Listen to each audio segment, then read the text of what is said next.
Hi நண்பர்களே, இன்றைக்கி முட்டைக்கோஸ் பொரியல் செய்கிறது எப்படின்னு பார்க்கலாம் வாங்க. முட்டைக்கோஸு, தக்காளி, வெங்காயம், பச்சை மிளகா, கடலப்பருப்பு, கருவேப்பிலை தழை, சாம்பார் பொடி. கடாய் வச்சுட்டு எண்ணெய் ஊற்றிக்கலாம். எண்ணெய் காஞ்சதும் கடுகு போட்டுக்கலாம். கடுகு பொரிஞ்சதும் கடலப்பருப்பு போட்டுக்கலாம்.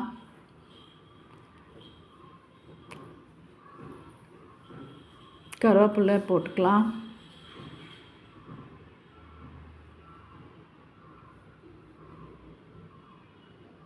வெங்காயம், பச்சை மிளகா போட்டுக்கலாம்.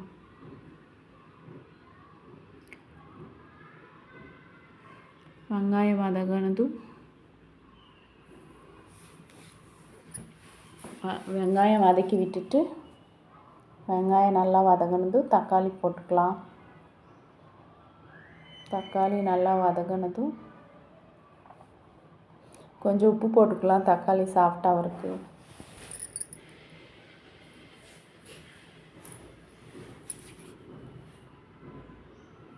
நல்லா வதக்கி விட்டுக்கலாம்.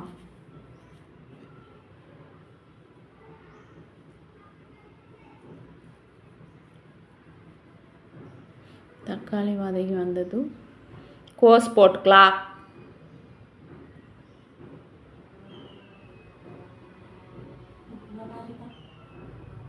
கோஸ் போட்டுட்டு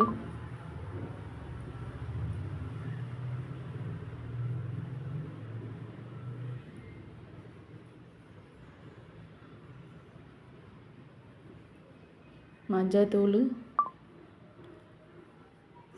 சாம்பார் பொடி, உப்பு போட்டு நல்லா கலந்து விட்டுக்கலாம். நல்லா கலந்து விட்டுக்கணும். ஈஸி கோஸ் பொரியல் இது. ஈஸியாக செஞ்சுக்கலாம்.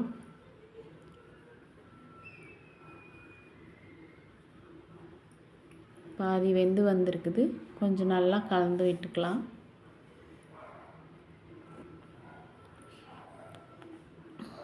கோஸ் பொரியல் வெந்துருச்சு. கொஞ்சம் வேகணும்.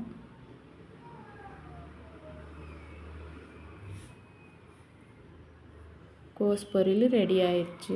ஒரு பவுலில் மாற்றிக்கலாம். இந்த ரெசிபி பிடிச்சிருந்தா லைக் பண்ணுங்கள் ஃப்ரெண்ட்ஸ்.